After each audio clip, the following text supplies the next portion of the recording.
Inilah upacara pemakamanku. Sesaat lagi, beberapa peluru akan beradu untuk merobek jantungku. Salah satunya akan menang dan mengirim aku kembali ke genggaman Lucifer, masuk ke neraka. Banyak orang berkata, sesaat sebelum kita mati, setiap hal yang pernah kita lakukan akan berputar kembali di pikiran. Setiap harapan yang dihancurkan, setiap sumpah yang terucap, setiap nyawa yang aku lenyapkan akan terngiang kembali satu demi satu. Dan di saat itu, aku bertekad tenang. Aku akan diam menerima hukuman.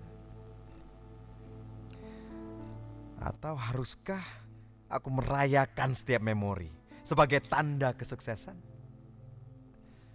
Setiap mayat seperti anak tangga menuju kejayaan. Biarlah bangkai-bangkai itu berteriak menuntut keadilan. Nyawa harus dibayar nyawa. Akhirnya pun, ajal akan menyeret semua ke akhirat.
Wawancara dengan tersangka 7710.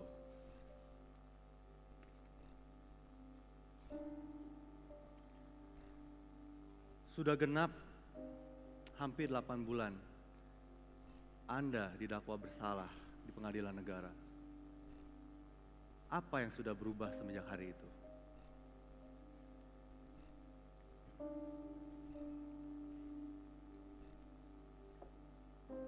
Besok sore pukul 5 Anda akan dihukum mati. Apakah Anda sudah siap? Apa yang Anda rasakan sekarang?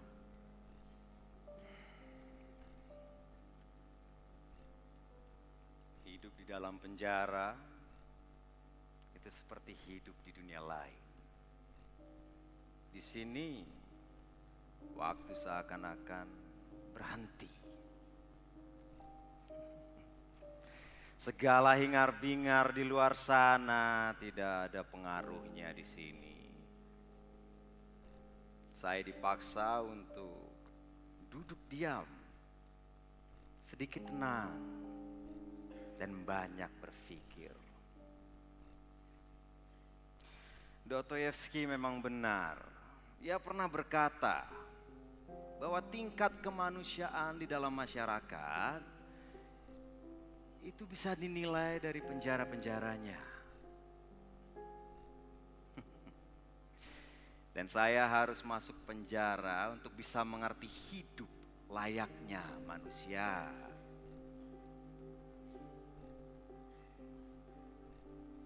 Berhari-hari saya habiskan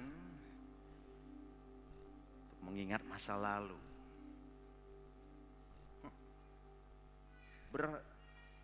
Berharap ada beberapa hal yang bisa saya tidak lakukan. Berandai masih ada pilihan lain. Di hari-hari seperti itu, sulit untuk saya bisa menerima kenyataan. Ada rasa berat di dalam hati, seperti kemarahan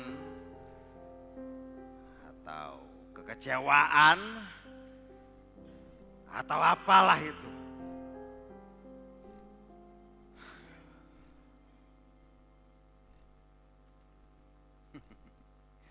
Delapan tahun. Sudah terlalu banyak ulang tahun Eli yang saya lewatkan. Eli anak Anda. Ya, yang paling kecil dari 3 bersaudara. Mereka tahu Anda ada di sini dan hukuman yang dijatuhkan kepada Anda. Saya bukan figur ayah yang baik, jadi tidak heran jika mereka menjauh atau menghapus saya dari kehidupan mereka. Memang buah jatuh tidak jauh dari pohonnya. Ayah saya masih bisa mempengaruhi saya bahkan setelah lama dia mati. Dia kadang menjenguk saya di dalam mimpi-mimpi buruk. Menghukum saya seakan saya masih 10 tahun. Dia lebih sadis setelah mati daripada ia saat ia masih bernafas. Setidaknya dulu saya bisa menghindar dari dia.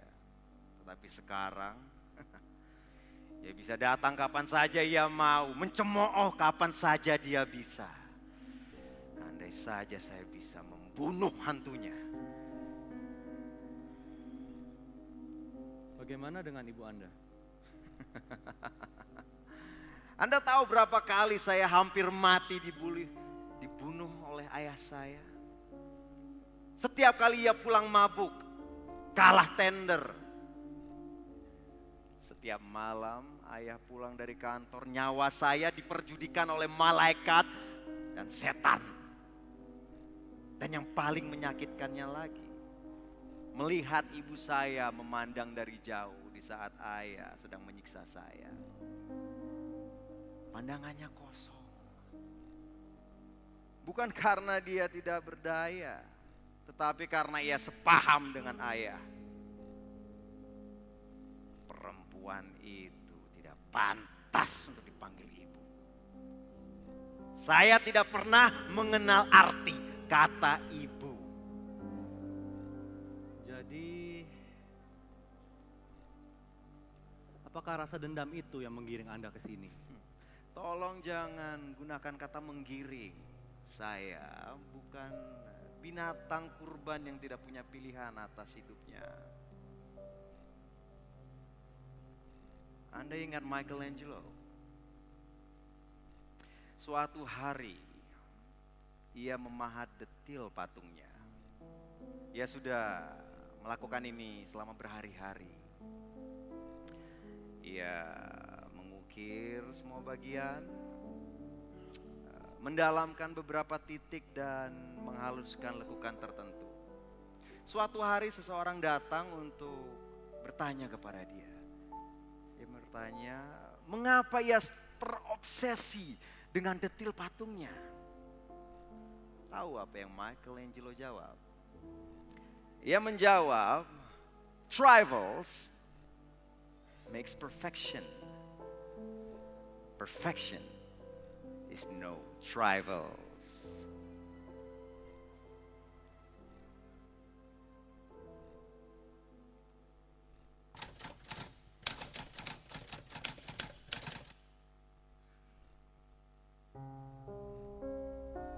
saya selalu berkata, jika kamu menginginkan kesempurnaan, tak ada celah yang boleh terlewat.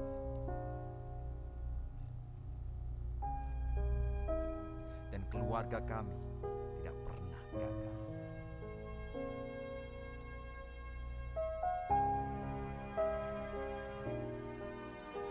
Jika saya menangis, itu artinya saya terbukti gagal. Ia akan mencengkeram wajah saya, meneriaki setiap butir air mata.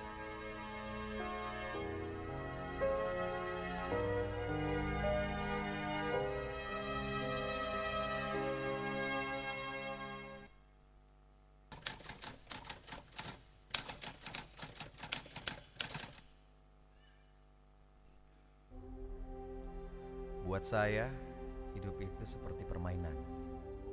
Siapa saja bisa menang selama dia punya pion.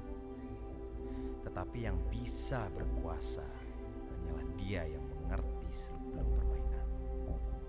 Menang saja tidak cukup untuk saya. Saya suka berkuasa. Dan saya suka menunjukkan kekuasaan itu kepada siapapun.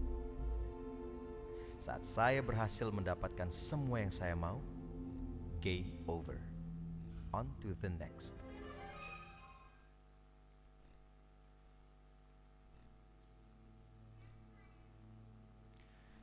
Kesempurnaan adalah impian kosong orang tua saya.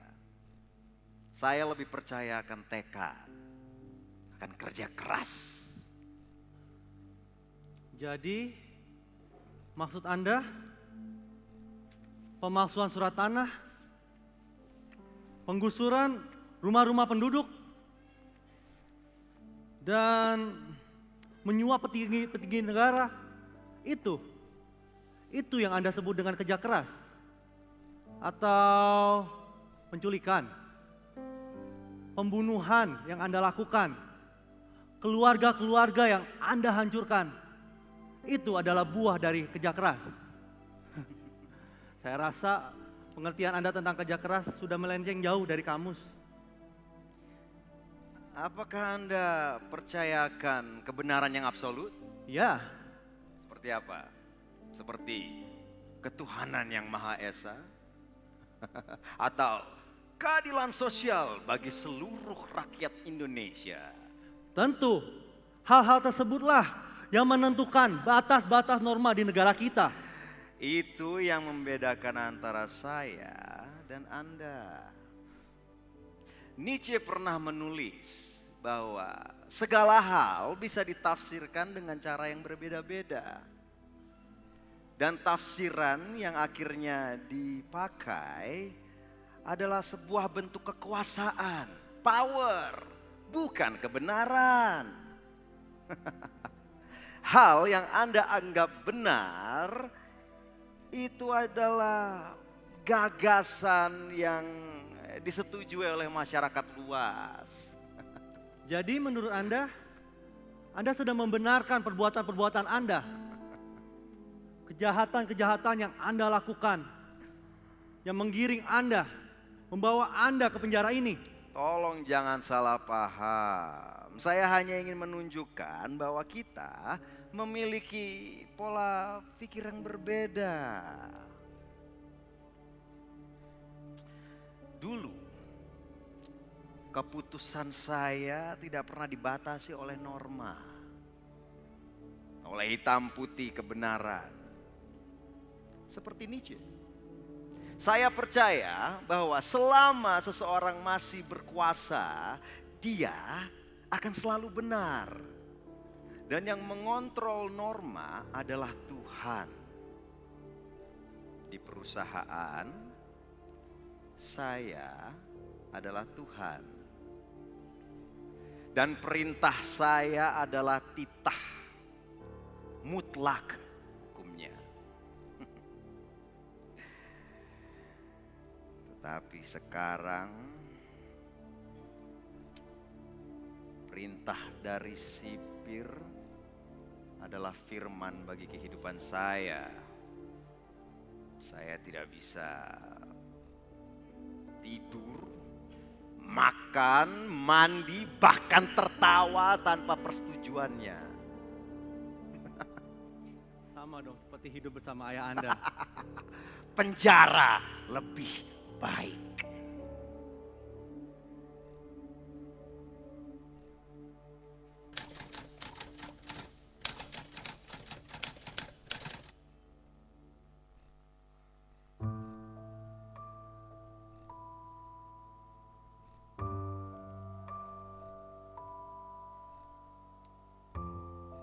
Bayangkan bila Anda menjadi saya. Proposal apa ini?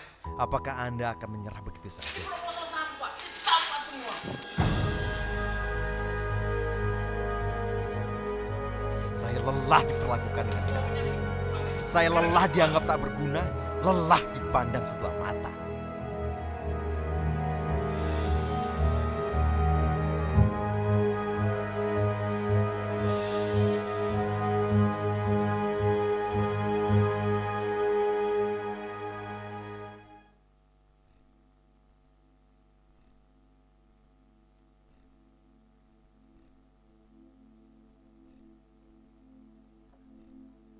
Bukankah Anda satu-satunya ahli waris dari perusahaan ini? Ya, lalu Ya lalu, kenapa Anda membunuhnya? Suatu saat juga kekuasaan itu akan jatuh ke tangan Anda. kesempurnaan itu tanpa celah. Dan jika ayah menginginkan saya untuk menjadi sempurna, maka saya harus menghapus celah itu dari hidup saya.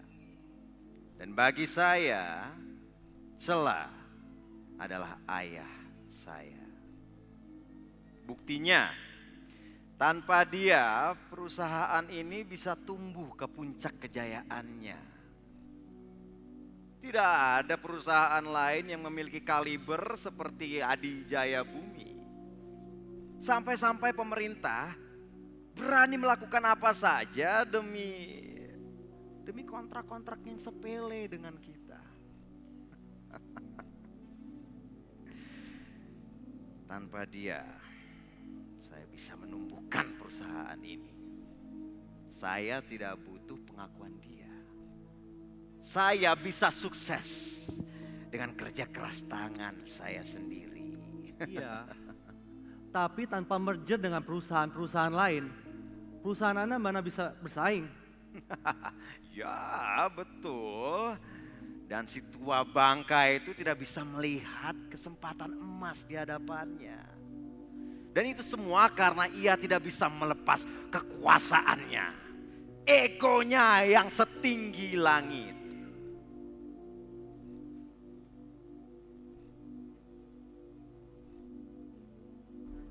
Kedua orang tua Anda tidak agak sedikit berlebihan? Nyawa adalah harga yang kecil untuk perusahaan kita. Dan keputusan saya sudah bulat. Pertanyaan saya, are you with me?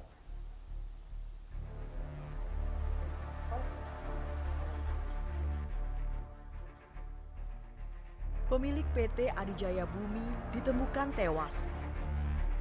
Bergabungnya PT Adijaya Bumi dan PT Purna Internasional mengguncangkan pasar Asia. Beberapa perusahaan tumbang akibat bergabungnya dua perusahaan raksasa. PT Adijaya Bumi menjadi salah satu sponsor terkuat bagi capres Partai Koalisi Nasional. Ekspansi besar-besaran PT Adijaya Bumi membawa tanda tanya besar. Kasus hilangnya Amanda Ristari, anak dari CEO Ristari Group, tak kunjung berakhir. Ketua DPR mendadak meninggal akibat serangan jantung. Istri menduga pembunuhan. Selama 25 tahun, PT Adijaya Bumi berhasil memonopoli perputaran uang dalam skala nasional ini.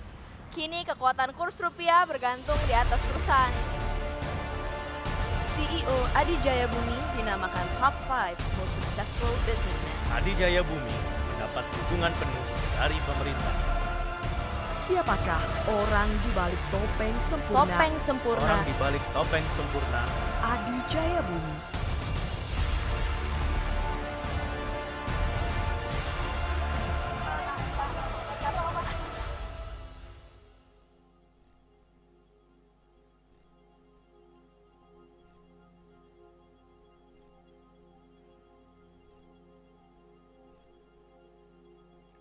Apa yang terpikirkan oleh Anda saat Anda membunuhnya?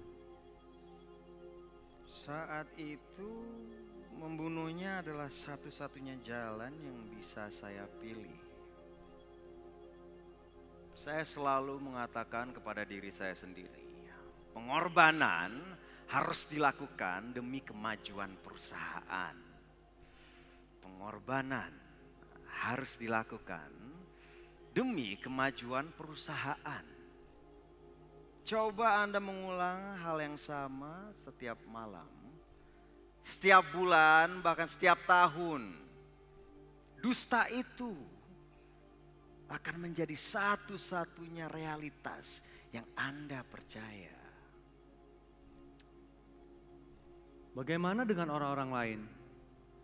Anda tidak hanya membunuh orang tua Anda saja, namun pengusaha-pengusaha lain, orang-orang ternama, mereka tidak pernah melakukan kesalahan kepada Anda. Yang mereka lakukan hanya kompetisi bisnis yang biasanya sudah terjadi. Atau jangan-jangan Anda membunuh mereka semua hanya untuk kemajuan perusahaan. Saya pernah menembak anjing saya hanya untuk menonton dia mati. Menurut Anda, apa alasan saya? Saat ayah dan ibu meninggal, saya kehilangan orang untuk dipersalahkan. Mereka tidak lagi menjadi sumber kemalangan saya. Tapi setelah lama hidup di dalam pesimisme, di tengah kabar buruk, saya seperti pecandu narkoba. Saya menginginkan dan membutuhkan banyak lagi kabar buruk. Saya ingin terpancing amarah. Saya ingin memiliki alasan untuk terus berjalan di labirin maut. Saya hanya bisa merasa hidup di saat saya bisa menciptakan kesengsaraan.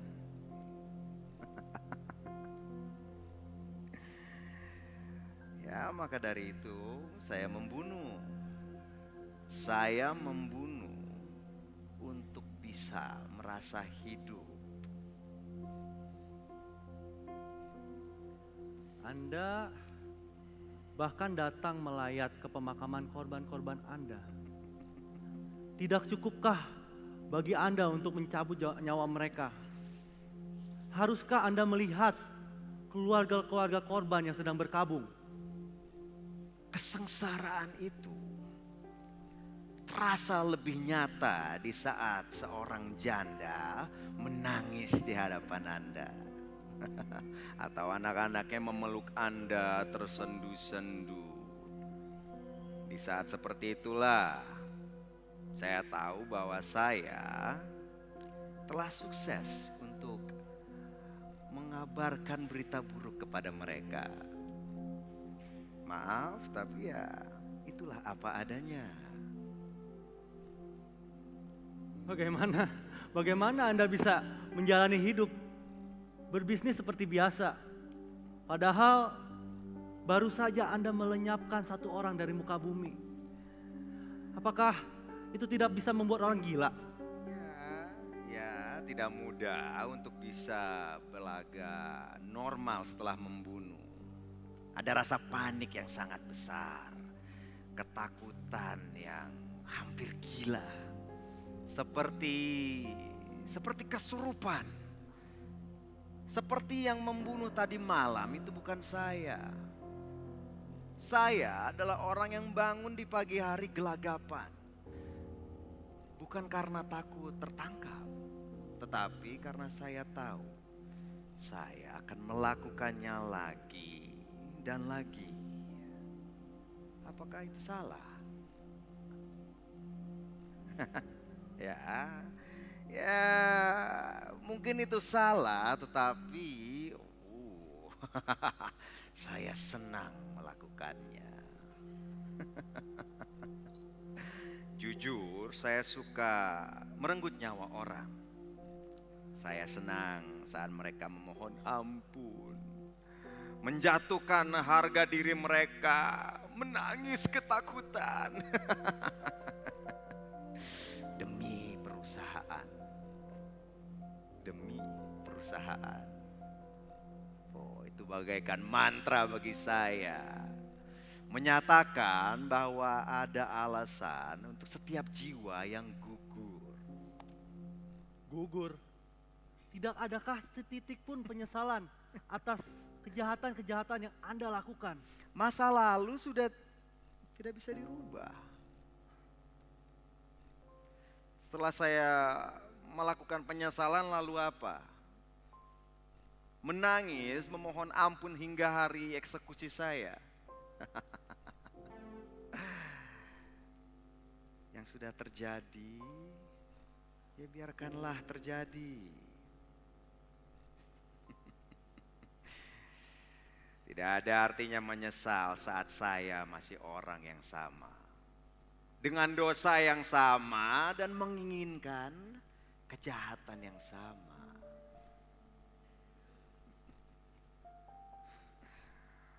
Tidak adakah perasaan Anda untuk mencoba untuk memaafkan diri Anda sendiri? Pengampunan tidak ada di dalam hak-hak para tahanan seperti saya. Tidak ada juga yang bisa mengampuni saya. Satu-satunya harapan saya adalah eksekusi besok. Itulah satu-satunya jalan untuk saya keluar dari sini.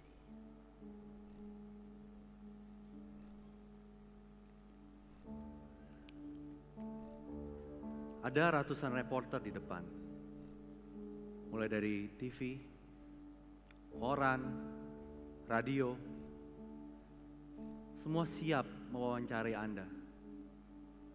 Mereka ingin mendengar setiap kata-kata yang Anda ucapkan. Kenapa saya? Kenapa Anda memilih saya untuk mewawancarai Anda? Saya telah mempelajari Anda, membaca buku-buku ilmu politik yang Anda tulis, dan semua situs-situs sosial Anda, dan kritik sosial Anda, kolom kritik sosial Anda di koran-koran. Anda adalah orang yang pertama mempertanyakan kebersihan saya sebagai usaha. Anda juga yang mempublikasi asumsi Anda akan koneksi saya dengan penculikan dan pembunuhan terhadap pengusaha-pengusaha high profile. Anda juga yang membuka polling untuk hukuman yang pantas untuk saya. Oh ya, saya benar-benar mengenal akan Anda.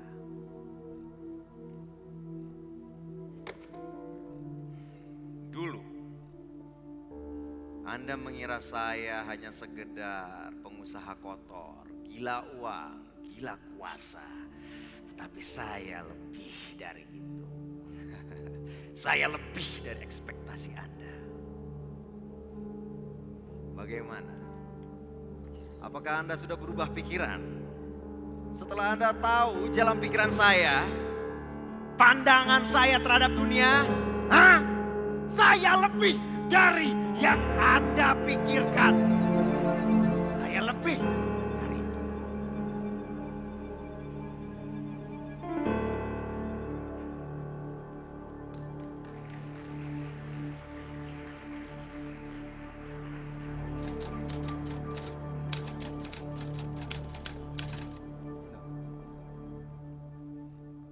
Beberapa menit menuju akhir dari segala sesuatunya. Bohong kalau aku tidak takut. Aku tahu yang kulakukan salah. Aku tahu aku pantas dihukum mati. Dan aku telah menerima fakta ini. Sebentar lagi tidak akan ada rasa ingin membalas dendam, ingin membuktikan sesuatu. Aku hanya akan mengambang dalam kegelapan. Tapi mungkin masih ada kesempatan untuk melakukan satu kebenaran. Satu saja. Mungkin detik-detik ini belum terlambat.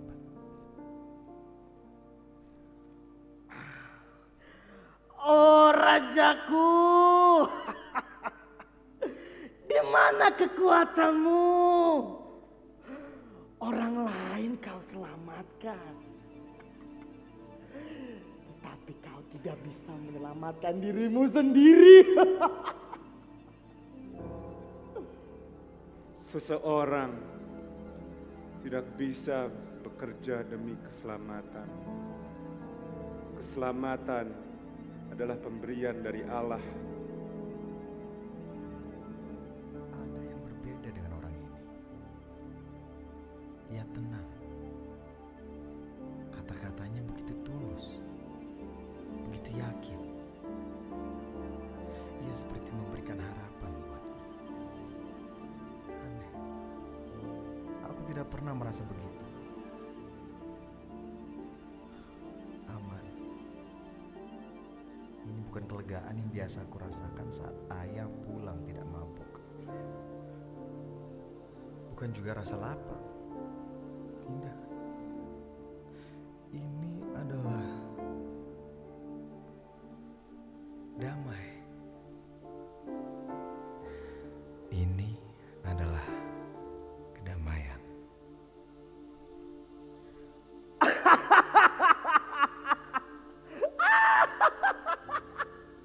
Jika engkau benar-benar Mesias, selamatkanlah aku lalu. Lalu selamatkan juga semuanya. Hei! Tidakkah kau takut akan Allah? Kita memang pantas dihukum. Tetapi orang ini, ia tidak melakukan kesalahan apa-apa. Yesus, ingatlah akan aku. Di saat nanti kelak kau kembali sebagai Raja. Sesungguhnya pada hari ini engkau akan berada bersama-sama denganku di dalam Firdaus.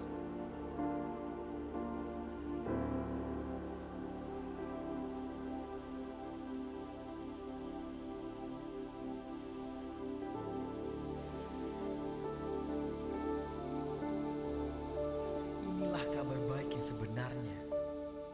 Orang ini tahu betapa kotornya aku. Betapa hinanya perbuatan yang telah kulakukan. Tapi ia mau membawa aku ke kerajaannya. Ia menerima aku. Ia yang mati tanpa diadili, tanpa kesalahan. Ia menerima aku. Oh Tuhan, ini tidak adil. Seumur hidup aku mencoba meminta hakku. Hak untuk dipahami, dicintai, dihormati. Tapi ia yang berhak menghakimi aku, menerima aku, dan mau memahami aku. Oh Tuhan, aku percaya kata-katanya. Ini belum terlambat. Siap! Ini belum terlambat. Tembak!